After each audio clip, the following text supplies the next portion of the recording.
այսօր շատ TikTok-յան եւ Instagram-յան աստղեր նաեւ դառնում են ավանդական մեդիայի դեմքերը։ Այնտեղ այնպիսի մարդիկ կան, որոնք առհասարակ երևի կես գիրքել չեն կարդացել։ Մենք նախկինում էլ խնդիր ունեինք տարբեր կատակերգական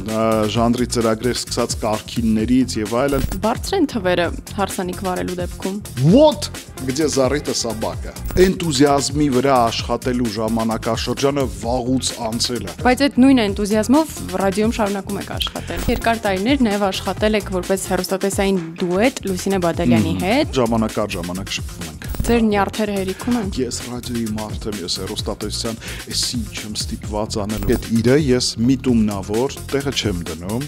ու ես կարող եմ համբերատար 3 օր սպասել։ Ված կեսուր կլինեիք դուք Ժակ։ Օհո, շատ ված։ Սարսափելի ընդունում եմ։ Go Sport 96.3 FM-ի ոդքասթային եթեր։ Ողջույն, դուք դիտում եք Breakpoint-ի հերթական էպիզոդը եւ այսօրվա իմ հյուրն է հաղորդավար Ժակը, նույն ինքը Հակոբ Պապիկյանը։ Ոնց եք Ժակ։ Շատ լավ, շնորհակալություն, որ հրավիրել եք։ Շնորհակալություն, որ այստեղ եք եւ մինչ հաղորդման հիմնական զրույցին անցնելն առաջարկում եմ մի փոքր ավելի շատ ինֆորմացիա իմանանք ձեր մասին եւ զանգենք ձեր ամենամտերիմ մարդկանցից։ Ում կառաջարկեք։ Փաստաթղթերով ամենամտերիմներից են համարվում կինս, 2 երեխաներս, փոքրը հետաքրքիր բաներ կարող է ասել պապայի մասին, լավ կլիներ լսել ամենափոքրին, բայց դասի է, մեծը չգիտեմ արթնացել է, կինս աշխատում է, բայց հաստատ կարձագանքի, կարող ենք զանգարել կնոջս։ Փորձենք, գնացինք։ Զանգեք։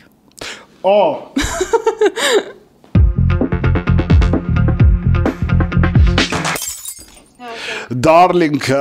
մեզ նկարում են ասենց բարձրախոսով ես խոսում, հիմա Աննան հարցեր ունի քեզ տալու, կշռադատվատես ձայնը փոխվեց, այո, միաու, խնդրեմ։ Էվա ջան, բարև ձեզ։ Բարև ձեզ։ Ես Աննան եմ, շատ ուրախ եմ ծանոթանալու համար։ Նմանապես Աննա ջան։ Էվա ջան, դե Ժակը ձեր ամուսինն է, իր մասին ամեն ինչ գիտեք, խնդրում եմ այն ամենաարտասովոր, քիչ հայտնի,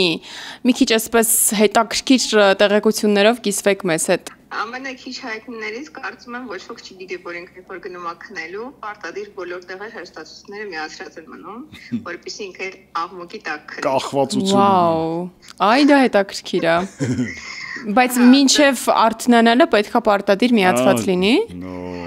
Չէ, երբ որ ինքը արդեն ինքը պարտադիր տայմեր է դնում, ինքը անգամ տնից դուրս գալուց հեռուստացույցի վրա երբ որ տանը մարդ չկա, միևնույն է տայմեր է դրվում, ֆոբիա չէ։ Մենակության այդ բանը որ չզգաք։ Արտասովոր բան կա, պետք է այդ ձայնը լինի, միջև քնել, այսինքն sleep time-ը դրվում է, տանից դուրս գալիս էլ չեմ կարողանում անջատել, քնելուց էլ չեմ կարողանում անջատել ցածր ձայնի վրա, բայց այսպես ստաբիլության խորհրդանիշ է հեռուստացույցից եկող ձայնը։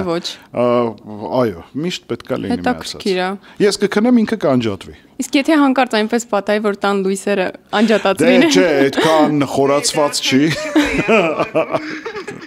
Հա, չէ, դա արդեն հատուկ պետքա մտածել։ Հետաքրքիր է, կա էլ ինչ-որ այլ հետաքրքիր տեղեկություն։ Որ հիվանդանում եմ, պատմի, որ խոհանոցում ինչ լավ ճակերտավոր բաներ եմ պատրաստում։ Այդ մենք գիտենք, բայց այո, կարող եք պատմել։ Որը նյարդայնացնում է հիմնականում շուրջ բոլորին։ Ինչու։ Ինքը սիրում է ինչ-որ էքսպերիմենտներ անի միշտ խոհանոցում։ Հետո պետքա դուք հավաքեք, չէ։ Ոնց է հա այդ ամեն ինչը տեղի ունենում։ Հասկացա։ Բայց իրա նաև շատ նյարդայնացնող ես կասեի գծերից։ Օրինակ դու շատ խառնես այդ գործերի մեջ ես ասում ինչ-որ բաներ անել, իսկ ինքը կքայլի այդ պահին ու կտեսնի գետնի վրա, например, չգիտեմ, ֆանտիկա անգած, ու ինքը այդ թեման կսարքի շատ բարդ թեմա, որովհետև այդ ֆանտիկից ինքը կներվանա։ Ֆանտիկ այստեղ մեկ պահ կանգ առնենք, ֆանտիկը ասում են կոնֆետի փաթեթավորման թղթին, օրինակ։ Այո։ Հասկացա։ Ինքը դրանց կարա լարվի ներվայնանա ու բծախնդիր բաներ կան, էլի։ Այ մոտ խոսենք։ Բարդ է, Էվա ջան, բարդ է։ Հորոսկոպն է հուշում շատ սարսափել։ Ինչ է հորոսկոպը։ Կույս, սարսափել է, գնացինք այստեղ հարցազրույցը ավարտվեց։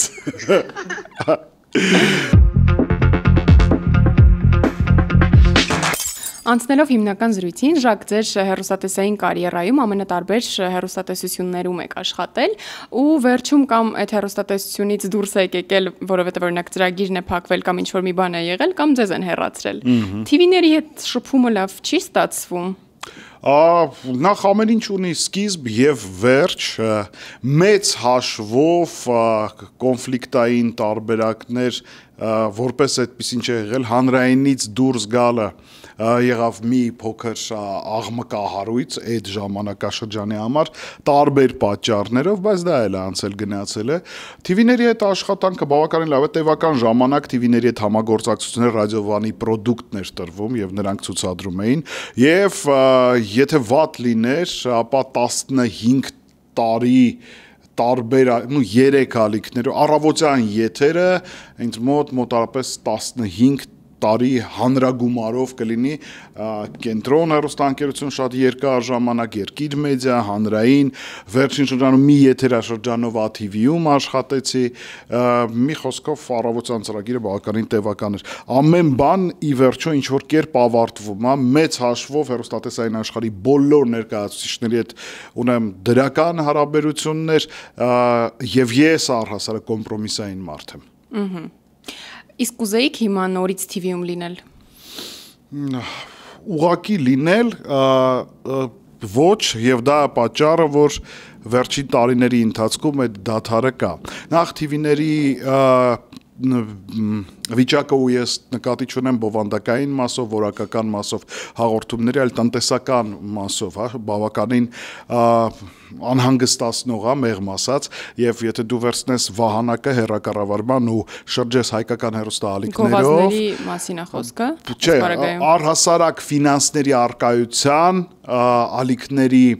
ճնշվածության, խեղճ պրոդուկտի, խեղճության այն առումով, որ միայն մեկ հեռուստաալիք այսօր ունի միջոցների գրեթե անսահմանափակ կամ այն քանակությունը, որը հնարավորություն է տալիս Փարքասոյի բազմաթիվ ընկերների ստեղծագործել, աշխատել եւ ունենալ այն եթերները տեխնիկական որակներով եւ այլն, որ երազեր շատ-շատերը, այդ թվում նաև ես ցանկանում եմ արդեն այդպիսի պայմաններում աշխատել։ Մնացած բոլորի մոտ կա խնդիր եւ այսինքն դա ձեզ կաշկանդում է ինչ որ առումով լինել է այն առումով, որ օրինակ 12-ից 11 ալիք գնալ ինչ որ բան անել, էլի տանջվել, էլի առերեսվել խնդիրների հետ, որոնք կապված են տարական ֆինանսների հետ, տարական բաների հետ, որոնք աշխատակա էնտուզիազմի վրա աշխատելու ժամանակաշրջանը վաղուց անցել է։ Սերը, ոգևորությունը կա, այն միշտ արթնանում է, բայց այդ նույն էնտուզիազմով ռադիոյում շարունակում եք աշխատել։ Ռադիոն եղել է մեծ տարերք ու սեր, որը հիմքն է եղել առհասարակ ամեն բանի։ Հեռուստատեսություն վերադառնալու հիմա էլ, հենց հիմա օդում կախված, այնքան հետաքրքիր է, օրինակ զանգահարում են, նախ ժամանակներն է փոխվել, երիտասարդ թիմ էր զանգահարել, մենք չգիտեմ ինչ կատեգորիայի ռեյտինգի հաղորդում ենք անում, դիտարկում ենք ձեր մասնակցությունը, WhatsApp call կազմակերպեց, call, չէ, հիմա նոր սերունդը, call անենք, բանի, ներկայացավ որպես պրոդյուսերը ունի իր մենեջեր, մենեջերը իր 20-ից 25 տարեկանները այսպես խումբ է, իբրև աշխատում են։ Այն ժամանակ էլ, բայց դե կային էլի այդ մենեջերները, պրոդյուսերները։ Այսքան հազար բան չկա, չէ, շատ դեպքերում այն ժամանակներում, այն ժամանակ ասածը 15-20 կամ 10 տարի առաջ շատ բաներ, միգուցե դա ճիշտ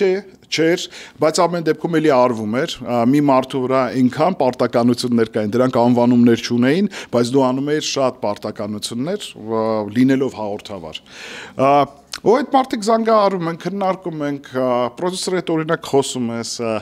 լսում ես հիացական խոսքեր եւ այլն բան, սենց այդ ասում եմ, դե լավ, դե ես բյուջեն ձեզ կասեմ ինչ եմ ենթադրում, ընդհանուր առմամբ սկզբունքորեն դեմ չեմ, երազանքի ծրագիր չի, բայց աշխատանք է, իհարկե, հեռուստատեսային ինչ-որ նոր պրոդուկտ է, կարելի է մի սեզոն էլ դա անել։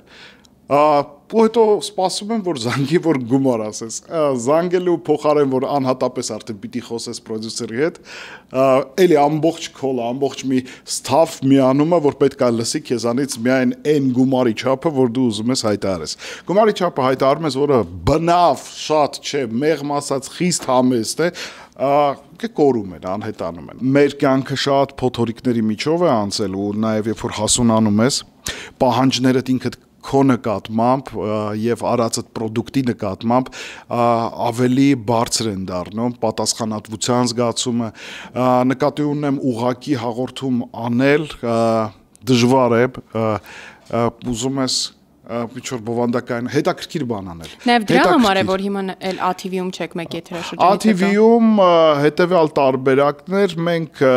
այն թիմի հետ, որը նախաձեռնել է Վահեի հետ, ով նախաձեռնել էր հեռուստատեսային նախագծերը, քննարկեցինք, որ ես մեկ սեզոն սկսեմ եւ մենք հետո պիտի անենք երեկոյան եթեր։ Պաշտոնապես երեկոյան եթերը դեռ ընթացքի մեջ է, այսինքն պիտի լինի։ Մենք նկարանել ենք անոնս ես մի ամբողջ օր։ Մի խոսքով սպասենք դրան։ Գիտեք ինչ, նույնիսկ ես չեմ սպասում, որ ձեզ ասեմ, սպասեք, թող լինի դա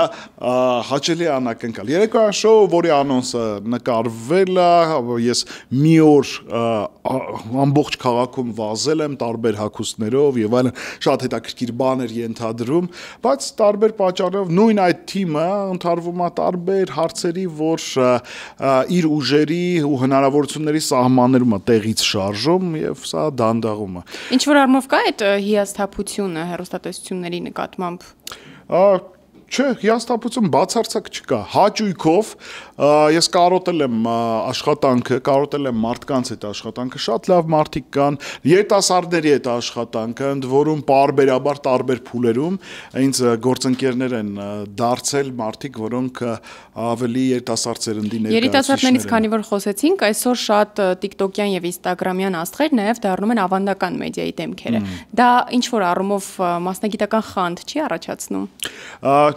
Նախ պետք է կառավարես քո բոլոր հույզերը, այն առումով, որ դա բնական է, տարբերակը թե ոնց են իրենք հայտնվելու մեդիա դաշտում, այսօր դա օրինակ TikTok-ն է կամ Instagram-ն է եւ այլն, նրանցից ոչ բոլորի նկատմամբ դու կարող ես որևէ վերաբերմունք ունենալ, որովհետեւ շատ-շատերը նրանցից ուղղակի թվեր են ապահովում, այդ թվերը իրենք էլ կհասկանան, որ մեծ հաշվով ոչինչ չի նշանակում, բայց նրանց մեջ կան մարդիկ, ում նկատում ես, որ աշխատում են իրենց գիտելիքների վրա, իրենց տարբեր նյութեր մատուցելու որակի վրա։ Այն առումով եմ ասում, որ չեմ խանդում, ժամանակը այդպես է, ժամանակը գալիս է, պիտի գան իրենք, պիտի գան նորերը, բայց ոչ բոլորին եմ ես համարում մեդիա դեմքեր, մեղմ ասած ոչ բոլորին, բայց ինչ առումով այն կոնտենտի, որ ներկայացնում են, այն որակի պահվածք են կյանքի արժեքների առումով, որ ակամայից տարածվում է, ոնց որ մենք նախկինում էլ խնդիր ունեինք տարբեր կատակերգական ժանրի ծրագրեր սկսած կարգիններից եւ այլն, մարդիկ միշտ այն ժամանակվա ավակ սերունդն էլ ասում էր վաղը կգա եւ դուք կքաղեք պտուղները, հա, այսօրվա մեր երեխաները ինչքան էլ փորձենք հեռախոսները նրանց ձեռքից կտրել, միևնույնն է առերեսվում են այդ մարդկանց հետ, այնտեղ այնպիսի մարդիկ կան, որոնք առհասարակ երևի կես գիրք էլ չեն կարդացել ու այն ոգևորությունը ու այն արժեքները, որոնք իրանց համար են կարևոր, ակամայից այդ պարարտ հողի պես վերցնում են երեխեքը կամ նոր սերունդը, չնայած դա էլ այդքան ես չեմ նվնվում, բնական բան է, ամբողջ աշխարհում կա, այդ մարդիկ էլ պիտի լինեն, ամեն բան մաղվում գնում է։ Ուղղակի այստեղ ես հիշեցի ձեր գրառումը, երբ հանրայինից ձեզ հեռացրել էին, այդտեղ գրել էիք, որ պատճառներից մեկը հենց որ նոր մարդիկ պետք է գան, նոր դեմքեր եւ այսինքն այդ պահին դա ձեզ գոնե նեղացրել էր։ Հիմա խոսենք մի հատ sense երևույթի մասին, որ էլ անվանում է ստացել մեր ժամանակներում, օրինակ aging, հա, տարիքի պատճառով կամ որոշակի մոտեցումների դրսևորում, երբ որ եթերը գնում էր նորմալ, երբ որ ընդհանուր առմամբ նոր պտույտի մեջ էին գնում, ոնց որ մեկ սեզոն կամ երկու սեզոն, մեկ տարի տևեց, հա, վերջին առավոտյան համագործակցությունը հանրայինի հետ, այդ պարզաբանումը թե արի գնանք ուրիշ բան անելու, այդտեղ գալու են եւ այլն ավելի նոր դեմքեր եւ այլն ու հետագայում որ դու տեսնում ես կամ արդեն այդ ժամանակ դու գիտես որ առնվազն եւ վիզուալ եւ իրենց դինամիկայով այն մարդիկ ովքեր որ եղան հետո կամ պիտի լինեին, այնպես չի որ ակնհայտորեն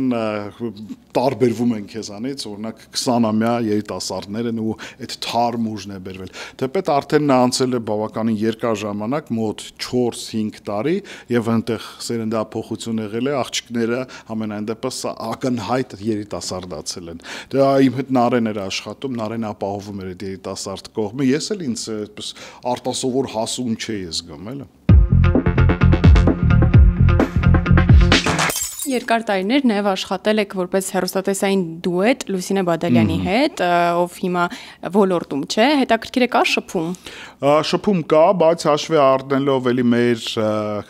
ոլորտների արդեն տարբերությունը, բնականաբար նախկինում այնքան ինտենսիվ էր այդ շփումը, մենք աշխատում էինք առավոտյան ծրագրերում միասին, մենք ռադիոյում աշխատում էինք միասին, որոշ շրջան կա ռադիոյում առանձին եթերներ էր, հետո որոշում կայացվեց, որ երկուսով պիտի վարենք այդ ծրագրերը, առավոտյան հեռուստատեսություն, ցերեկ երեկոյան ռադիո, տարբեր համերգներ, միջոցառումներ, մենք միմյանց հետ ավելի շատ ժամանակ ենք անցկացնում, քան մեր ընտանիքի անդամների հետ։ Հիմա, երբ որ նա արդեն ոլորտից դուրս է եւ քաղաքական դաշտում է, բնականաբար շփումը շատ ավելի քիչ է լինում։ Ես զբաղված եմ իմ գործերով, ինքը զբաղված է իր գործերով, բայց ժամանակ առ ժամանակ շփվում ենք։ Որն եք համարում ձեր կյանքի վերջին տարիների շրջադարձային կետը։ Շրջադարձային կետ օրինակ որոշակի խնդիրները առողջական խնդիրներ, որոնք լինում են, որոնք հաղթահարում ես որոշակի ձևով, բայց այդ պահին ուղերձ լինի այս կետից, սկսիր մի փոքր այլ կերպ ապրել, սկսիր մի փոքր այլ կերպ գնահատել ինչ ունես։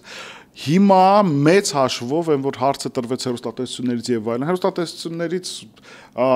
ոչ մի նեղվածություն չկա, այն առումով, որ ես փնտրում եմ ոգեշնչում, փնտրում եմ մարդկանց, որոնք կհայտնվեն այ վատ սովորություններն են, որ ես սպասում եմ այդ հին համակարգի համաձայն, որ ինչ որ մեկը պիտի գա ու առաջարկի, այնինչ կարող եմ ինքս նախաձեռնել, այսօր բացարձակ խնդիր չէ։ Իսկ ինչի՞ չեք նախաձեռնում։ Вот где зарыта собака։ Երևի կգա նաև այդ կետը հուսամ ոչ շատ ուշ, որովհետև ժամանակը շատ արագ է անցնում։ Միգուցե անիրական աշխարհ եմ ուղղել ինձ, դեպի երաժշտությունը,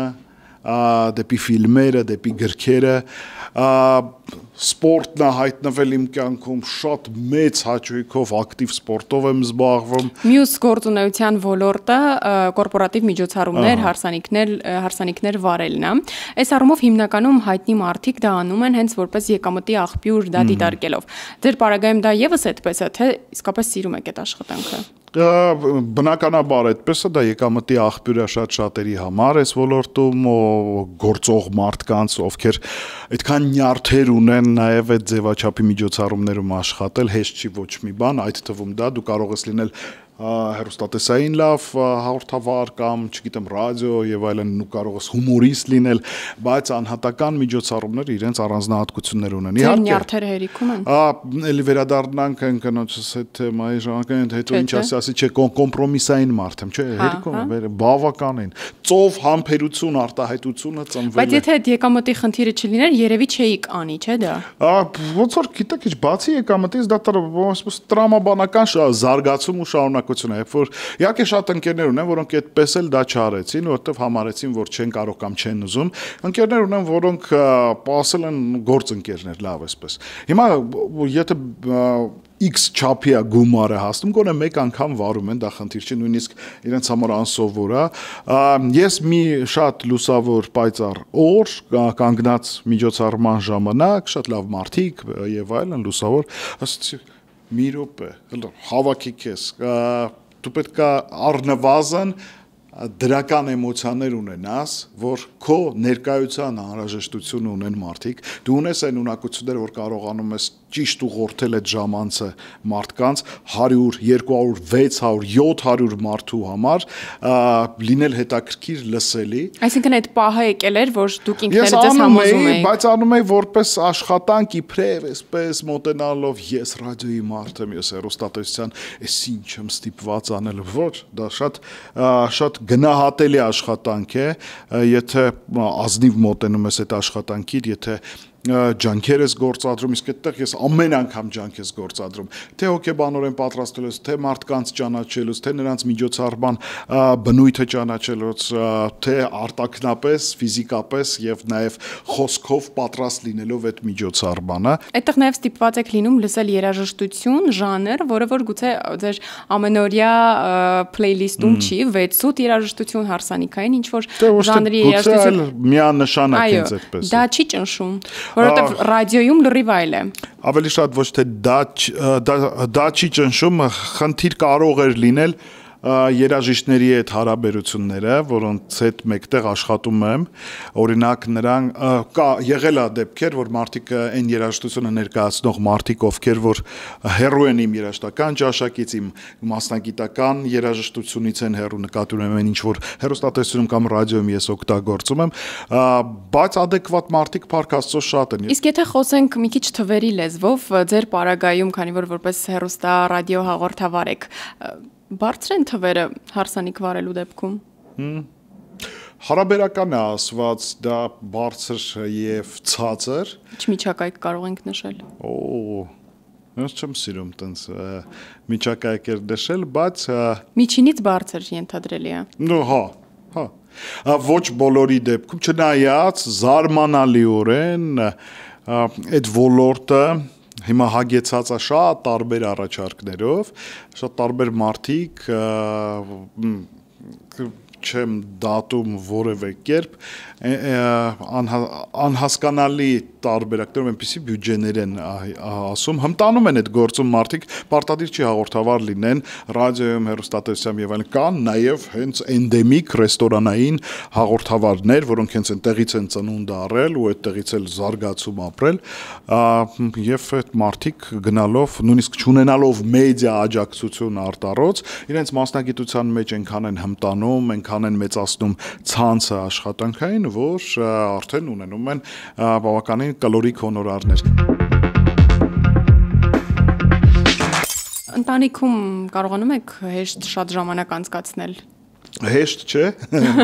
բայց օրինակ, ինչպես կինս ասաց, ես բծախնդիր բաներ ունեմ, երբեմն շատ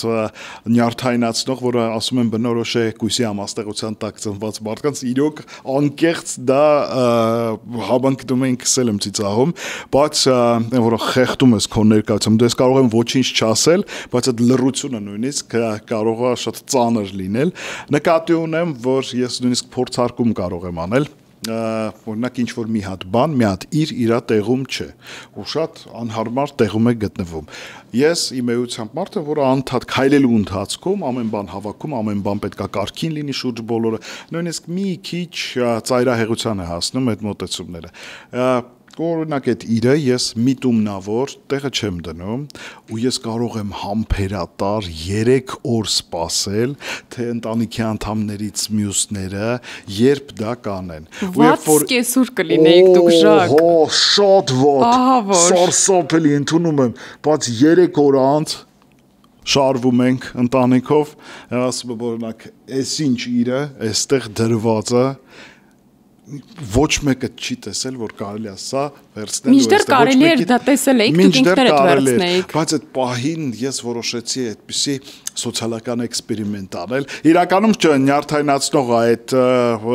մոտեցումները շատ։ Ես փորձում եմ նաև լինել հոգատար, ուրախ, ուշադիր, ոչ թե փորձում եմ այդպես էլ կամ։ Իսկ խիստ հայր եք։ Հենց դա խիստ չեմ եւ միշտ այդ մտաբախությունները ունեմ։ Ցանկացած մարդ միշտ մտածում եմ, որ երեխա է ունենում, մենք մեղադրում ենք, չտեսնում ենք շատ տարբեր սոցիալական անհարթարություններ տարբեր երեխաների հետ կապված, այդ երեխաները օթից չեն հայտնվել, երեխաները ծնողներ ունեն։ Յուրաքանչյուր երեխա ծնողի պատասխանատվությունն է։ Ու ես ամեն անգամ մտածում եմ շատ տարբեր պահերի, արդյոք իմ դաստիարակության մեթոդները, արդյոք իմ աղջիկների հետ իմ շփման մեթոդները, արդյոք իմ անձնական օրինակը ճիշտ է։ Իսկ ո՞րն է այդ մեթոդը։ Անընդհատ երկու աղջիկներիս հետ շփվելիս անընդհատ հասկացնել, որ